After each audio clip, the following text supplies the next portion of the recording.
All right, well, it is around time, so I think we will not waste the time of the people who are here and start in.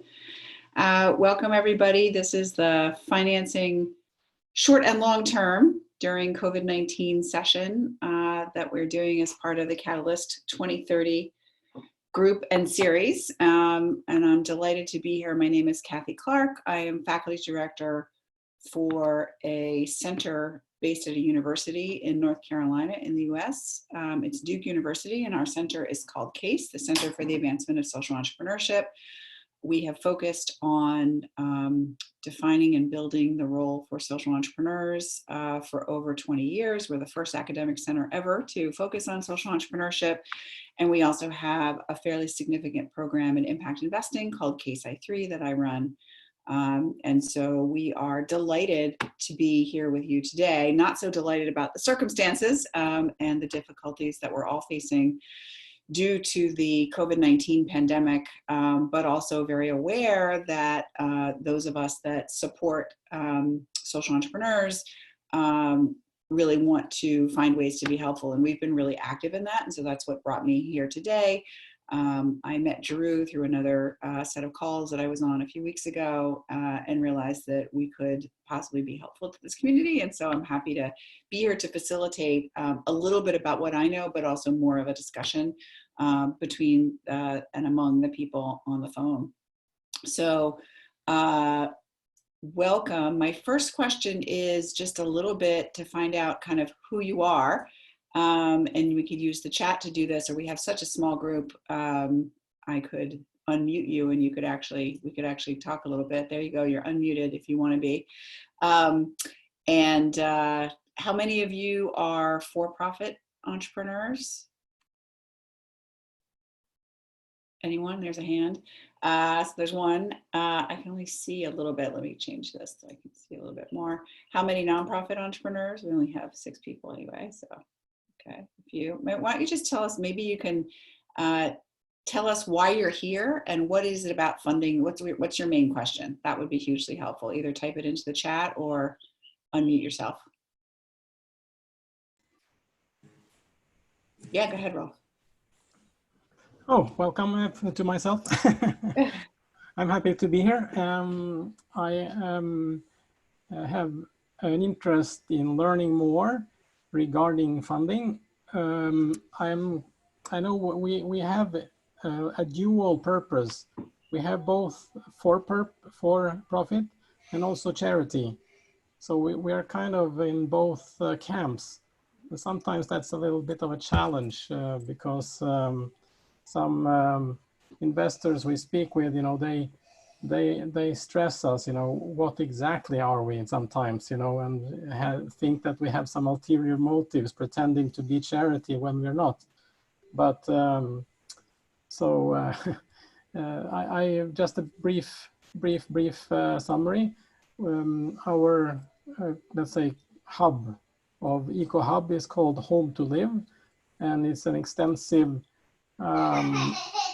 it's not a company per se, it's not registered as Home to Live, but it's like an eco-friendly solution hub where we have connected with architects in very many countries to make changes within the real estate industry, first of all. So we want to bring to market some new and eco-friendly and sustainable building systems which don't exist today. So we have partnered with especially one inventor who actually has built with this system for more than 50 years. Mm-hmm. After 50 years, you should think that this brilliant and fantastic building system should be adopted everywhere. Mm-hmm. I can tell you, there's a huge resistance for change. We spoke about this in the previous chat with the other group previously before this, that there is a massive resistance for change. And so that's one of the things which we see as a barrier. Now, let's say something else we're working on is eco-friendly solutions to save energy, transform sewage to fertilizers, even generate water from thin air. We have some different suppliers who offer these things. And the last thing and most important thing, and also why we now are very active during COVID-19 pandemic, is we are cooperating with another inventor for bringing food production systems to the world for food security, to produce more efficiently. And this inventor, he has been working for 40 years since Canada, from Canada, I mean, and traveled to different countries and worked for many years to transform people's mindset and have them use this fantastic innovation. And he and me, we have experienced the same resistance in this segment as well. So I'm looking forward to learn some tricks how to get funding for something which is so fantastic. Everyone should have it. But the key players, they are putting the brakes on. They don't want it because it's too good. It's too cheap. It's too fantastic. Well, thank you. Thank you, Raul, for telling us about your venture. Where are you based? Well, I'm in Spain now. In Spain, great. And we had Ines who chatted in that she runs a small nonprofit, a soup kitchen in Colombia for 350 children, and that she's changed due to COVID-19 and are now giving groceries for their families, which is expensive, but obviously a way to help. Thank you, Ines, for being here. And Alejandro, can you tell me a little bit about you?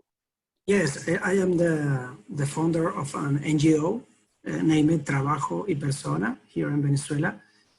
We are focused to promote the value of work, and mainly our activities is training young and women from popular zones around Venezuela in new kind of works, mainly manual works like mechanics, carpenters, making chocolate, different works. And right now we have the challenge because we are focused always in presence lessons. So right now we are trying to move to virtual education, but in a country without internet of quality. So our people don't have the chance to access to technology and connection. So we are developing WhatsApp and learning and different new jobs, new kind of works, for example, to produce the mask for these situations. Also, right now we have a gasoline problem because there is not food in this country. That is crazy. So we are trying to recover with the mechanical people that before working with cars, and right now try to develop bikes solution to make delivery and transportation. So we are involved in an emergency before the COVID-19. And right now this is worse, the situation, but we are trying to, innovation and not just to think about the emergency because our challenge is like education. It's a long-term situation and how to develop, agriculture, how to produce food. We also, like Ines, we train women in gastronomic entrepreneur. So they cook in a community kitchen. Right now, we are just delivering the food and it's a different way to try to solve the situation. We are doing this job since, we have 11 years working in this field in 6 regions in Venezuela. Great, fantastic, thank you. And then we also have Khaled, who I think is a teacher. Is there anything else you want to say about what you do, Khaled? Yes, hello? Hello. You heard me? We can hear you. Yes. Sorry, I have trouble in my camera because it's broken. Actually, I'm a music teacher, and I have my project to support for all children during COVID-19, if I can support for everything to them, to share to them all music lessons or languages activity and make them very exciting online. If I have to do anything to support for that, I'm ready. I have already my project, and also I'm a member in UNESCO. Actually, I'm so sad because I didn't attend the Mobile Learning Week this year because it was in March. That's not available for me to travel to March. And then, yeah, that's it. It's my pleasure to be here to attend your session, and I hope I can get many things useful for my project. Thank you. Thank you for joining us. Where are you from, Khalid? Where are you based? I'm actually from Egypt. Okay, great. Fantastic. And Lubna, you joined us. Do you want to say a few words about yourself? Sure. My name is Lubna Shaban. I used to run Child and Youth Finance International. It's actually an organization that Drew started. It was, I say, a systems change organization. One whereby we wanted to change the system with regards to financial education and financial inclusion for young people. Sorry, my WhatsApp's going crazy, so I'll mute it. Well, we had a goal, and we wanted to see the status quo change. We wanted to see that financial education become a norm. We wanted to see financial inclusion become a norm. And we worked hard towards that by influencing policy, by just really making people aware of the topic and involved in the topic, and we created this network. And once we saw that the shift had been made, we shut down. And that was in December. It was a kind of a novel thing for an NGO to do, to say, all right, our work here is done. So, that's it. But one of the things, two particular reasons why I'm interested in this talk is, first and foremost, fundraising for a systems change organization was very, very difficult. Very difficult, yeah. They kind of wrote the book on us because we were doing something that was, at the time, really new or different. And the other reason I'm also interested is because we worked with young entrepreneurs, very much so, and the topic is so close to my heart. And for them, investments and fun, how to manage their businesses, especially now, is something quite dear to their heart. So three-pronged interest in this. Great. Well, thank you. Thank you for being here. Susana, do you want to introduce yourself too? Sure. Hello, everyone. My name is Susana Ramirez, and I'm working directly with One Family Foundation, which is also part of Catalyst 2030. So nice to meet you all. Great. Thanks for joining us, Susana. She's helping us make sure we get this done right, which we radically appreciate. So I just wanted to kind of, in your introductions, you talked a little bit about what you do, some of what your organizations are doing, and some kind of generalized frustration, which I hear a lot from social entrepreneurs around funding. And I just wanted to ask, do you think that what you need right now mostly is immediate cash relief, which I would characterize as, if I don't have cash for the next 3 months, I may go out of business? Or are you here to think about long-term strategy, long-term financial fundraising or financial strategy, or both? And I'd just like to see how you look at those two questions right now.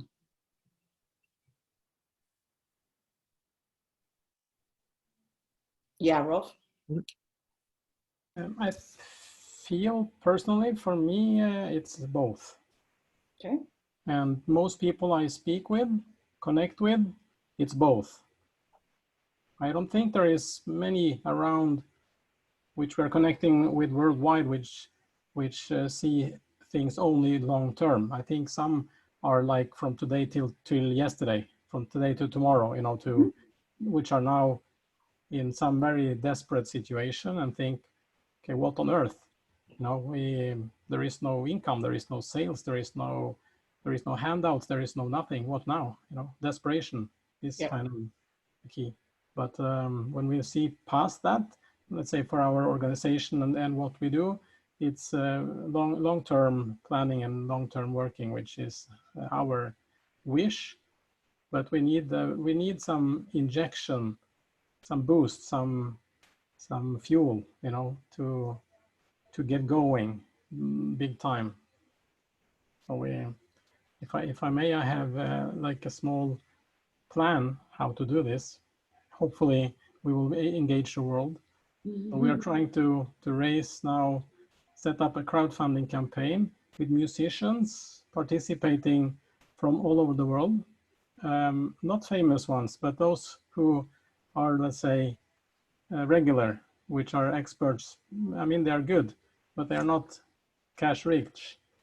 They come from different countries. So we have had, I'm not sure how many countries we have had interest from until now. But the plan with this is to engage musicians for the crowdfunding, to crowdfund money for them so they can survive a little bit. And then to at the same time raise cash for making a prototype for this greenhouse system, which we are talking about. Great. Well, maybe that's a connection you can have with Khaled. Thank you for telling us about that. Alejandro, you raised your hand. So as a good teacher, I need to call on you next. Yes, me? Actually, I was in a big event in Zimbabwe. It was in February, last February.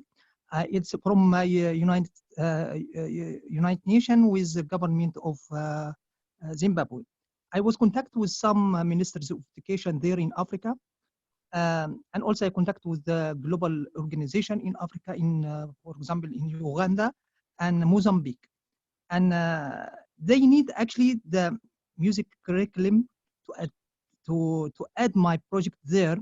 But actually they didn't know how they contact with me to do that in their country. That before coronavirus came. But I'm so excited to do something for all African countries, especially the youth, because I meet them there. They lost, actually, they didn't have any music curriculum and they want to change their life in the music, actually. I started as a music teacher since 1999. I have 19 years as experience like music teacher in international and American school in Egypt. And I have my own style to teach them.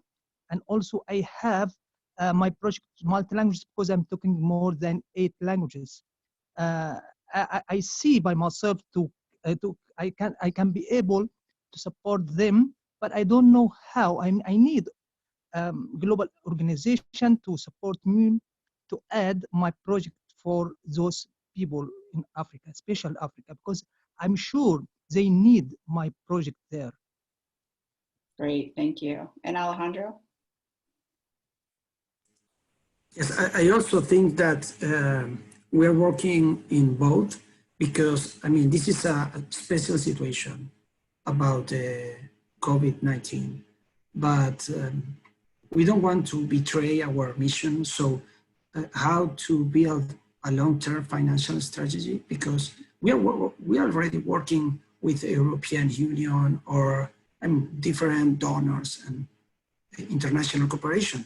But we have a lot of projects on hold right now because it's impossible to develop. So I think that this situation is impacting the way that we are looking the work and the future of work. It's very, I mean, it's correlated, our needs right now and a long-term financial strategy. We need to handle the both sides of the river to flow, in a direct direction. Okay. Wonderful. So I'm going to introduce you guys to a model that we put together a few weeks ago, and that is basically come out of conversations that we've been having with funders, investors, and entrepreneurs around the world, which is basically kind of thinking about your financial needs right now in 3 steps. And I'm going to go through these a little bit, and then give you a little bit more detail underneath them. So the first piece of advice that everyone is giving to any entrepreneur anywhere is, do you understand the cash that you have on hand? What are the things that you can do to kind of scenario plan? And we wrote this at least a few weeks ago when, are we going to be sheltering in place for a month, for 4 months, for 8 months, for 9 months? We don't know.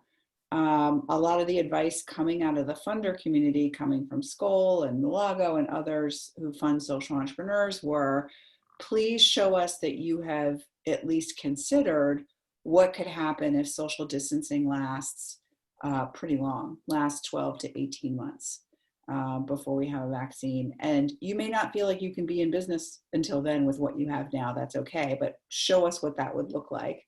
And then run some scenarios. What are the main drivers of your revenue? What are the main drivers of your cost? Or like Ines told us, are you shifting to a different, kind of immediate business model? And how does that work? As Ines said, she said, we're giving food, but it's more expensive. Well, how long can you do that? Can you do that for 3 months? Can you do that only for a month before something else has to change? Thinking about, kind of how do you think about your revenues and costs? How do you think about stretching that? Is there a way that you can slow down something that you're currently paying for? Can you look at your staff and repurpose them? Can you use them for different things related to what you need to be now versus what they were doing before? We talked to an entrepreneur who had basically taken all of her call center staff for sales for a product that she realized no one was going to buy right now, and turned them into a different kind of function within her company. Can you do that? On the revenue side, if you have existing funders, whether they are government funders or foundation funders or donors or investors, talk to them, reach out to them. This is a time you cannot over communicate too much with the people that you have relationships with. Say, what flexibility can you offer me? Can I use the money over a longer period of time? Can I use the money for different things?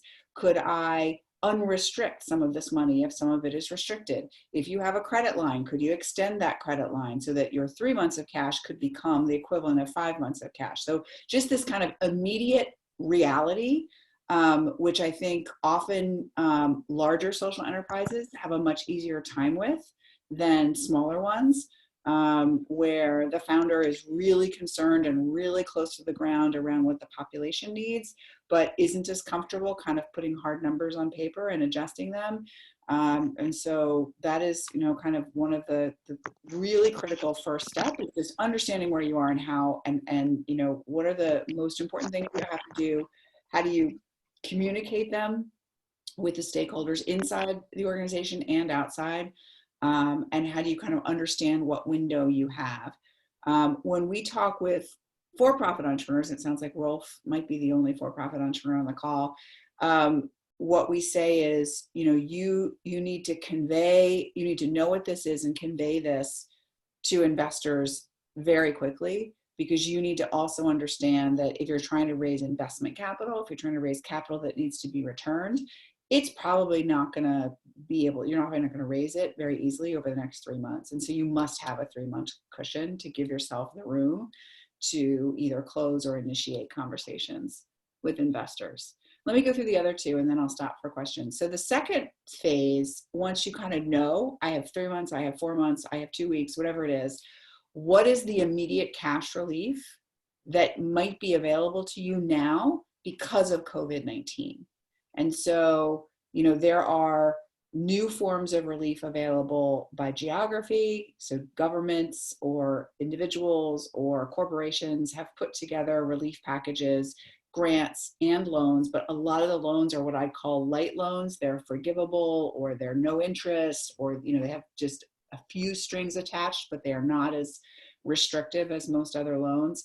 What are the things that people are out by putting, someone who's interested in music, or somebody who's interested in health, or somebody who's interested in making sure people are fed, might be very interested in funding one of your organizations. And then there are some that are just starting to emerge now by more kind of broad social development goals by population, wanting to fund minorities or women or refugees or so on, or by relationships that people have. The advice we have for this is, you don't want to waste your time on a very broad narrative of what you're trying to do, which is what we're going to talk about in stage 3. You want to just get to that funding immediately. There's a tremendous amount of cash that is just going out right now with very few strings attached, very few conditions. And what your job is to find the resources that might be appropriate for you and to get yourself in there as fast as you can. And so we have a website that I'm going to talk about a little bit more called covidcap.com that we just created in the last month, which has allowed people to list their cash relief resources, and it's global. We don't have a lot of listings right now in Latin America. We would love to see more. We have a tremendous amount in the US, and we have quite a few in Europe and Asia. But what we are trying to do, it's a shell site basically where people can say, I'm offering 15 organizations $10,000 this month, and all they have to do is click here and fill out an application, all the way up to, we list some of the big bailout packages by South Africa, Germany, and the US, which are billions and billions. So when you add all that up, the big $1 billion bailout packages and the little tiny offers that either individuals or corporations, Facebook and Google have some global programs that very few people know about that anyone can apply to anywhere in the world. When you add that all up, as of this week, it's totaled about $1 trillion that people is on offer for nonprofit and for-profit entrepreneurs. There isn't necessarily an impact lens over most of this. It's just getting cash out the door. And so if you haven't had a chance to look at covidcap.com, I urge you to take a look at it and see whether there's something in there that might apply for you. And if you want, I can show you the site for a little bit. The third one, the third step is if you are actually trying to build for growth. And that's why I asked you on the last slide, are you really thinking about relief? Are you thinking about growth? Because to investors, they're entirely different. You're going to have a different set of conversations with a different set of people, for the most part, around these two different notions. So the advice from investors, again, not so much philanthropists, and we'll talk about that second, but the advice from investors is that you must acknowledge, and I think this is true for philanthropists too, you must acknowledge that the reality has changed. Almost everything that you are trying to do is going to be different because of this pandemic, at least for the short term and maybe for the long term. Even if you're just selling online, things are a little bit different, but going from that all the way up to what I would call high contact organizations, which it sounds like a soup kitchen would be, right? Where you're actually interacting directly with people and many of the other things that you guys have talked about, music education, health, works, a lot of the things that you mentioned are high touch. So they're going to have to change. And what investors, or someone who is going to give you capital to figure out how to navigate this new terrain, wants to see two things. First, they want to understand the story of what you're changing and why, which Ines did in her text immediately on getting on the call. She said, we did this other thing and now we're doing this now. And okay, I get that, right? So grab the narrative and say, here's why we're doing what we're doing that's slightly different. And then if you're asking for fresh capital, you have to defend or kind of tell a story of how that fresh capital is going to keep the business primed for growth, both immediately and in the future, and realize that that might be different, right? That you can't go back with the same plan that you had 3 months ago and have the same conversation. It's not going to fly. It's not going to seem real to either investors or philanthropists. What does seem real is when you go in and you say, this was our model, this was our goal, this was the model that worked before, this is what we've pivoted to, and with your capital, we can do X, Y, and Z. You have to get very, very specific about what you're going to be able to do with their cash that you might be able to do better during this circumstance, or you might learn about faster with their capital. The other really important thing, and this is more important for investors than philanthropists, but it is always becoming more important for philanthropists, is that people really want to understand your unit economics. They really want to understand, what does it cost you to deliver a meal to a family? What does it cost you to support 20 musicians? What does it cost you to feed and clothe one family? And how is that related to the money that they're giving you? Are you losing money every time you do that, and here's the subsidy that needs to be filled? Or if you're a for-profit business, what's the margin on that? And is that a predictable and recurring margin? So once you've thought about what's the strategy that I now want to undertake because of who I am and because of the reality of COVID-19, what kind of capital do I want to propel that strategy? And then how do I tell the story of that in a way that's so granular that anybody I talk to can understand what I can do with that money? And I think that in the COVID-19 era, there's pros and cons, right? The pro is, or the con is, that everyone's going, how are we, how the funders are wondering, how do I maximize the impact of my dollars? There's so many different needs. There's so many entrepreneurs who are telling me that they need capital to grow right now, and I don't know how to choose. So there's crowding, right? Everyone is trying to think about this at the same time. So that's a con to you as an entrepreneur. The pro is you have their ear. You have an opportunity to retell a story. You have the opportunity to shape a new story and to look really smart while you're doing that. And I've seen some amazing examples of social entrepreneurs around the world grab this moment to say, here's another way that we can meet our mission during this crisis that we hadn't thought of, but now if you fund us, we can go forward with that. And then our long-term advice is always to look for capital that truly aligns with the goals that you have. So that really hasn't changed. There is a tendency in a crisis to take any capital that you can to keep going. I would say do that in the second category, where there are very few strings attached to the capital. In the third category, often there are strings attached, and you do not want to have strings that don't align with your mission. What I've listed at the bottom of this slide are some of the tools that we have. We have two tools that we have shared with entrepreneurs. One is a online training program called Case Smart Impact Capital, which leads any entrepreneur through the steps of going from, I think I might want to raise investment capital, all the way to, this is the deal I should sign. And we've had over 30,000 people visit this online toolkit. It's not a course because it's not date dependent. And I'm going to, if you want, I have some more slides to show you what it actually entails.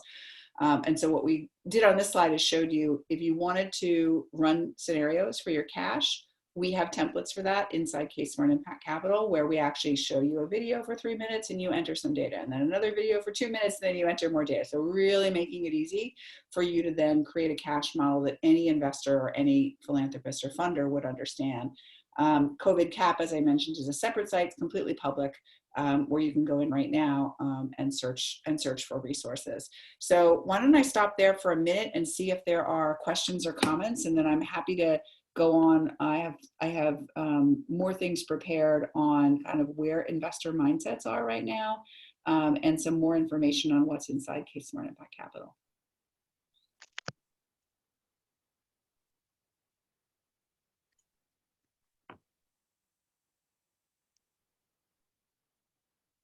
Please, is that you heard me? Hello?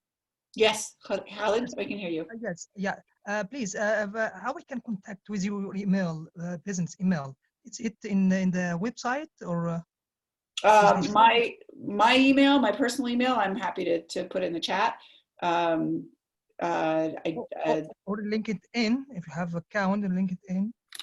I'll just put it in the chat. But most of the stuff we would do through these two sites. So just we're not really giving personal service at the moment. So, but happy to see if I can be helpful. What other questions do you guys have? What reactions to this does this bring up?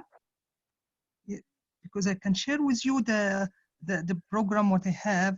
Maybe we have another idea to support me. That's you. I get it. Mm-hmm.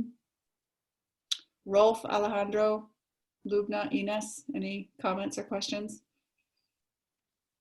Oh, well, yeah, the only question or comment I was thinking about is how can I hire you as the CFO to raise capital on a let's say ongoing basis for our The great. best thing you can do, honestly, is go into Case Smart Impact Capital and subscribe, and you are hiring me. You're hiring 3 years of me trying to create a step-by-step guide for entrepreneurs like you.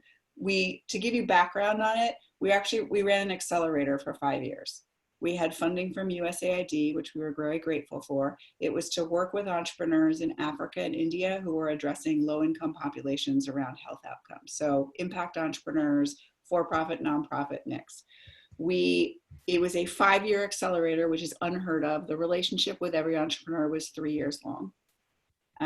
We did things like we brought them to the US once a year. We went to them once a year. We put students on their teams for the summer. It was a very intensive program. My job was to work with them around raising capital. And what I found was that even some of the most sophisticated entrepreneurs who were raising capital and had raised millions before, didn't always understand how to translate between the nonprofit norms of fundraising and the for-profit norms around investment capital.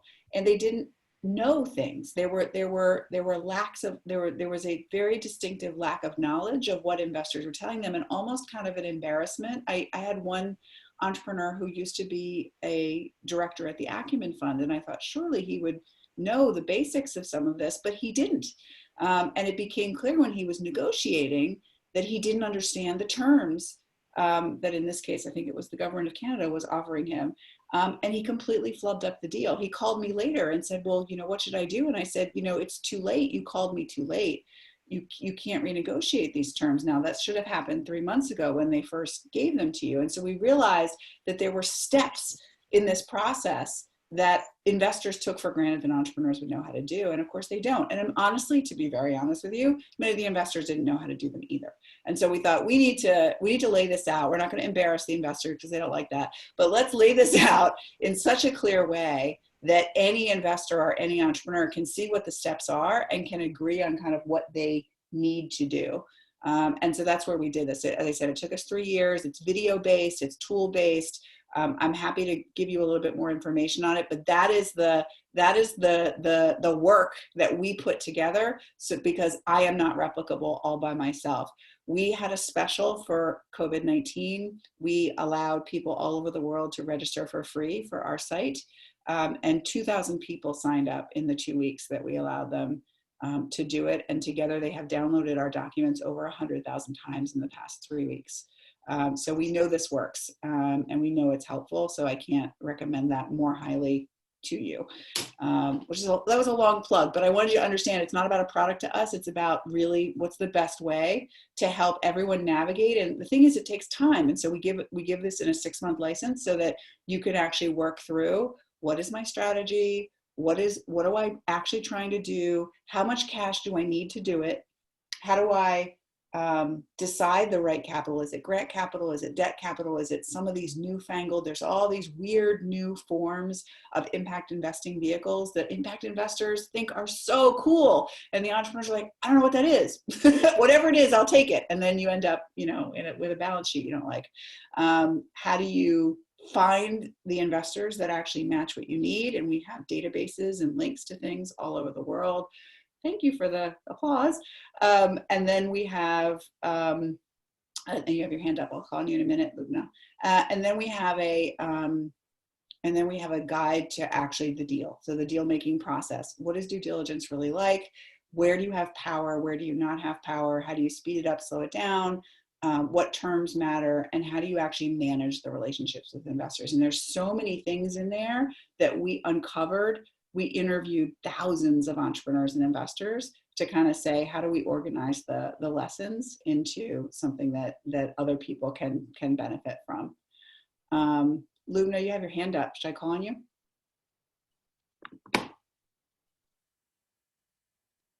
Yes, thank you.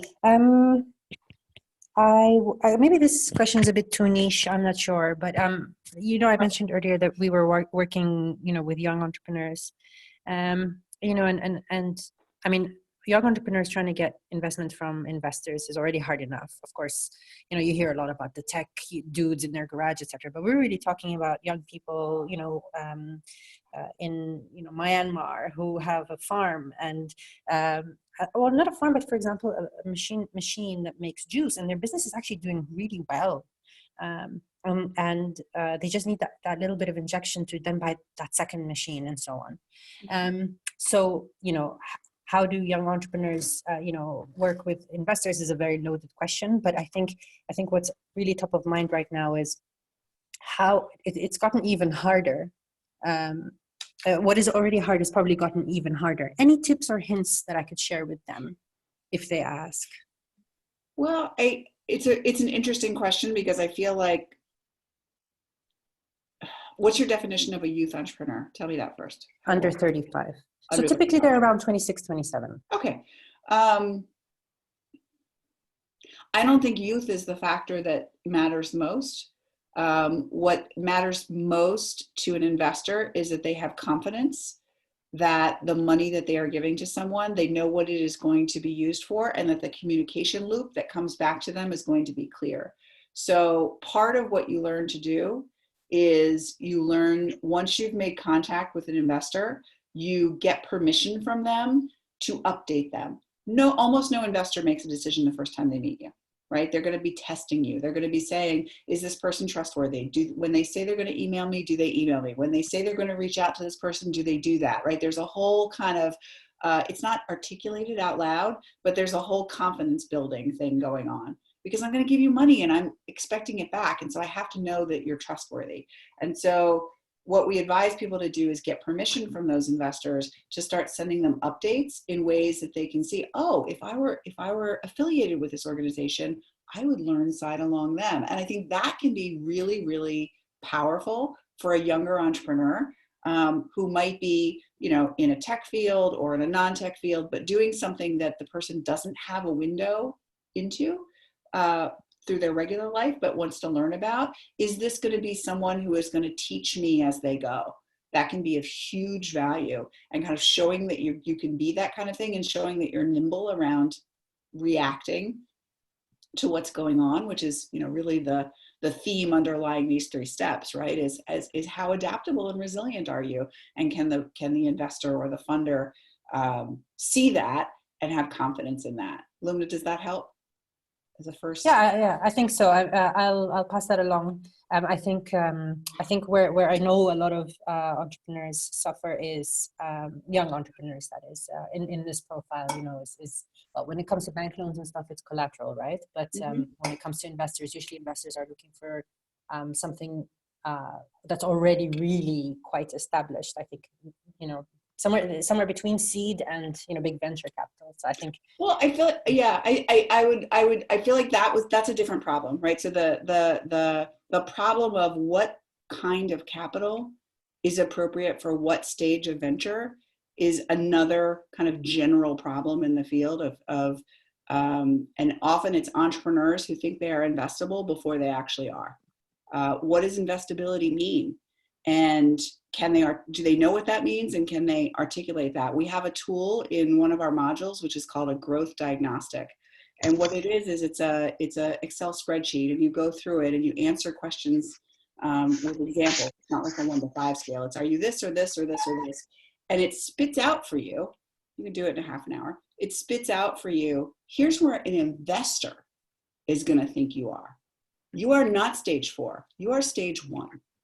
And stage 1 usually should have grants, not investment capital. And here's why. And so we lead you through that. But I think that's actually one of the things that we found in our own cohort for our accelerator is all of our ventures said, we are scaling. We are ready for, you know, prime time. And then we dug in and we said, you know, you don't really know this customer, or you don't really know what your margins are. You don't really know how to spend on this. Where you are is in a pilot phase. And it's perfectly legitimate to be running a pilot. Everyone has to do it. So you need the right kind of capital to do that. So that might be what you're talking about, Lubna, is the misconception that everything is investable. Investors have extremely strict criteria about what they can do and the kinds of risks that they can take. And equity investors can take much more risk than anyone else, but then they have to sell that company within 5 years to get a return.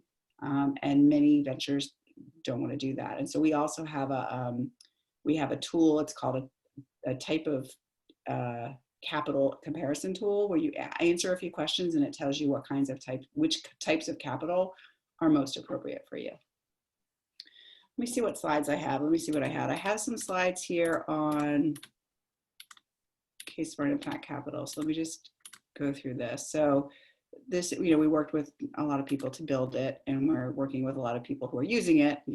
I mentioned, may recognize some of the social impact brands in here. 95% of the people using it reporting that it's helping them. I'm trying to find something related to content. Here we go. So here are the 3 main buckets that are in this tool. The first one is, how do you define what you're asking for? Where do you fit in the impact capital marketplace? How do you effectively communicate your goals?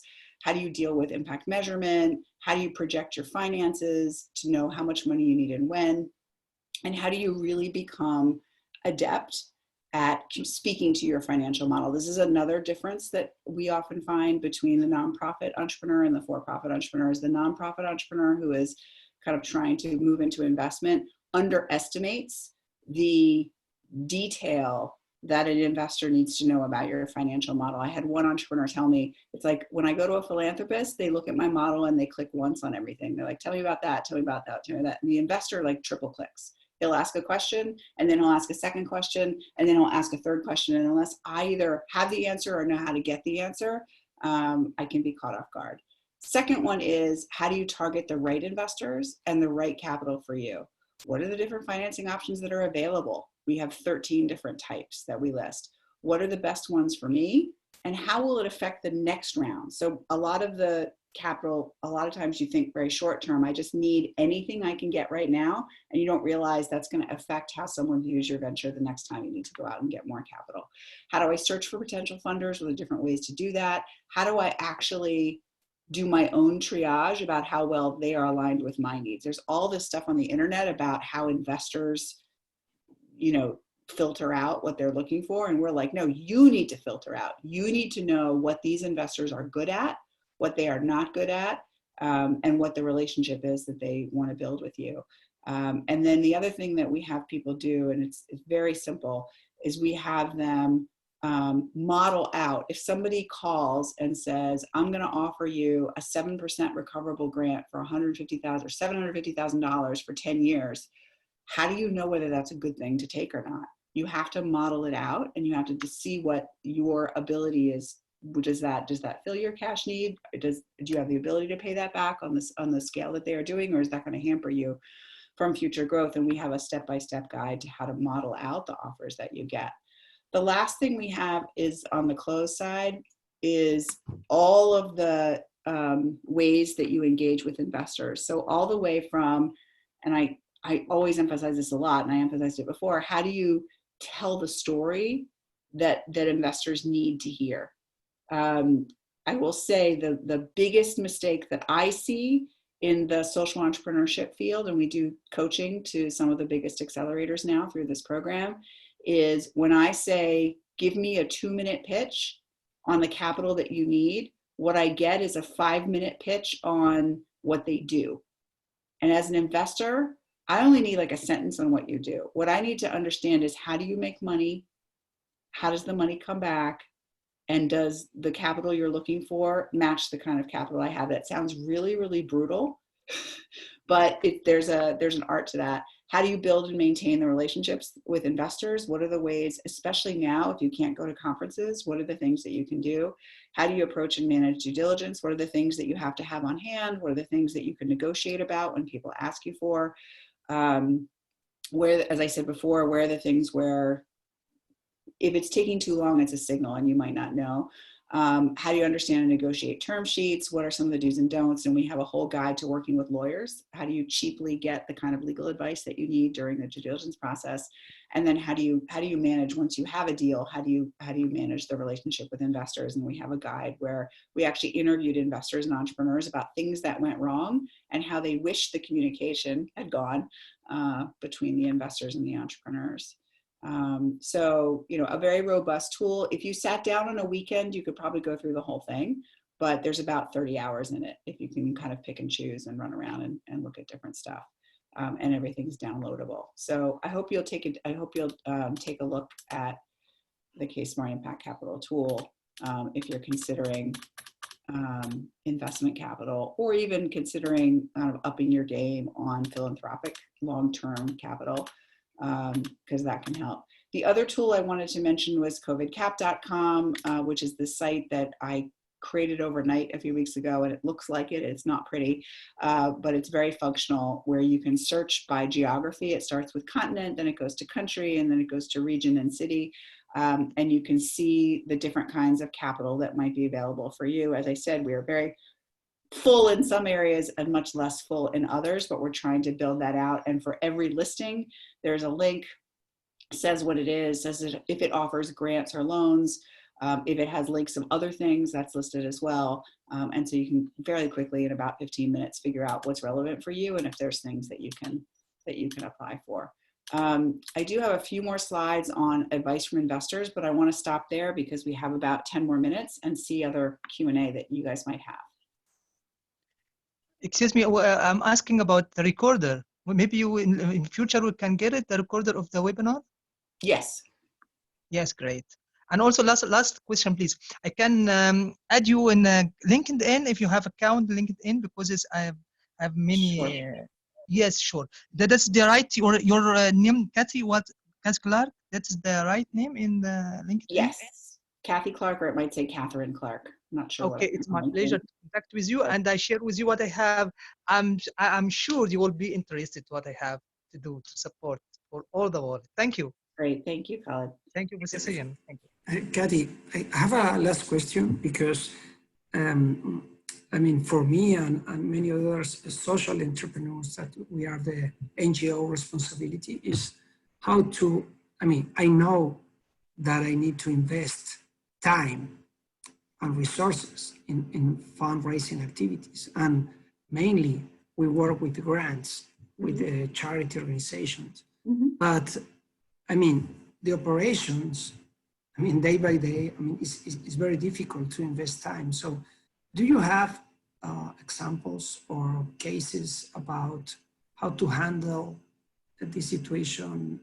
I mean, about to resolve everyday problems and invest in education about these topics. But I think that is, I mean, personally, I think that is very strategic. But in this situation, I mean, I am all the day connecting with conference, with my team, with donors, with this kind of meeting that is very useful for me. Because, I mean, it's my family too. I need to invest time with my family. So it's very difficult to invest time and to decide in this kind of training. I mean, that is very useful for the future of my organization, I mean, our organization. So do you have tips or information about people like me, for example, and how they handle this Oh, it's situation? such a great question. I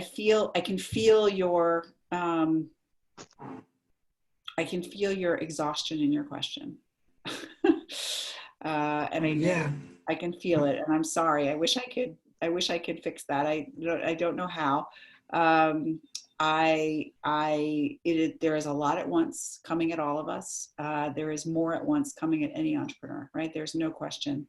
What I can offer you, which might be a piece towards what you're actually asking, is we have a new series that we're just launching now, which is called Scaling Through Mass Disruption, where we are interviewing social entrepreneurs around the world about how they are handling this crisis. And maybe there's some wisdom from them and some empathy with them that would help you. I know it's just more time, right? More time to watch something. But I feel like you're asking for two things. One is kind of tips, rules of the road, right? Which maybe you can get from other entrepreneurs, and we're trying to curate that so you can watch a 6-minute video and hear the highlights. And the other, I think, is peer support, which perhaps is more of a function for Catalyst 2030 or other groups, which is how do you connect with people who are facing very similar problems to you at the time that you need their help. And I don't think we're offering that. I would be interested in how Catalyst 2030 is, or other groups, other award groups are. But that's a peer-to-peer experience that I don't think any other intermediary funder can actually supply. Does that resonate with you? The kind of two pieces that you're asking? Yeah, that's right. Thank you. Sure.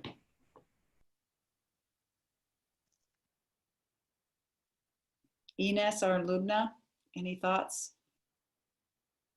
or questions or comments? No, I just want to thank you, actually, and also I also heard I'm amazed by you, Alejandro, at what you're doing and how you're doing it. It's people like you and the others, I guess, in this group that are really above and beyond. So I'd just like to sort of share what you were saying, Catherine. Is hang in there, and it'll pass. Yeah, I would like to thank you. It's been very helpful. I think there's a lot of work to do, like looking at all of the things, and I feel energy inside of me to go ahead, because it's been really exhausting too. I am with Alejandro also. It's a lot of work and like very tiring, but thank you. It is a lot of work. It is a trying time, and there's all the other part of this is all the financial part, but then there's all the human part, right? Which is, how do you deal with the energy? How do you replenish yourself? When many of us, we're adults, right? We've learned how to cope with life, and almost all those supports are gone in this situation. And how do you stay strong for the people that are depending on you? So I'm really glad to hear, Ines, that this is hopeful and energizing and not draining, on top of everything else that you're doing. That's very much how we intend it, but everyone's going through ups and downs all the time, and that's human. Yeah, thank you. No, it's been, in our countries, it's very hard to see the people we're helping, because they're really having a very hard time. So yeah, sometimes we need just energy to go ahead and find our way. Mm-hmm. Thank you. Thank you for what you do. Thank you for being there, and for all of you for being on the ground with the people that need things so badly right now. It is an amazingly important job, and we're so grateful for everything that you do. We're just here trying to help around the edges a little bit so that you can do what you need to do and do it well. Rolf, any last comments from you? And then I think I'm going to wrap up. Well, first of all, thank you for great summary of all the opportunities. Very happy to hear that you have some tools which we can use. I'm going to dig in. I sent you an email now, and it again asks for a cooperation, but I know that you said no already, so I will expect that. Stop you from asking again. A true entrepreneur. There we go. I would like to, let's say, give some hope to the Spanish-speaking world, because the thing is that we moved to Spain 4 years ago to learn Spanish. I'm half Italian, so I kind of had the Latin in my blood. My wife, she's Norwegian, a jurist, and she has been learning Spanish very well since we came. But our thought was to learn Spanish to reach out to Spanish-speaking countries. We see that there is a huge potential, and especially those two countries which Alejandro and Ines are from, Colombia and Venezuela, those must be the worst ones in all of the Latin America, South America, I think. So we are going to launch soon. We're working on this now to make a small prototype, very small, which is a food generator. It means it's a sort of a greenhouse, which is insulated with soap bubbles. It's very cheap to run it. The fabric and the material is not very expensive. We can surely make even less expensive alternatives with bamboo and cheaper fabric, but we want to have it really long lasting, like one lifetime or more. So we are planning a little more stronger structures than cheap material. But the thing is that we want to empower people to produce their own food, both backyard and also small scale, medium scale, and large scale farmers, where they have maybe access to little water and maybe the soil is not so good. Our special greenhouse needs no soil, zero, almost no water, and very, very little energy to run. So I'm going to send Alejandro, and if Ines would like to send me her email, I will send them info about this. We are planning to launch this in the US first, because we need to do some prototyping and some different things. And once we have done this, we will run this to the rest of the world. And I think those, Ines, and those who are into food, they're going to love this. Yeah, that's great. Alejandro, did you have your hand up newly, or is that from before? No, I mean, I participate in many communities. I mean, I am a Ashoka Fellow. I have the opportunity always to share with my, other social entrepreneurs. But I mean, it's a personal challenge, and I am working on it. So, I mean, in Venezuela, day by day is that you don't have water, you don't have gasoline. I mean, it's a fight to buy food. So, I mean, every day is a challenge. So invest time in study or improve also my English, improve my, my team. It's not easy, but I believe that, I am a believer. I have 11 years in this path, and I think that each proof in my life, it's to learn something new.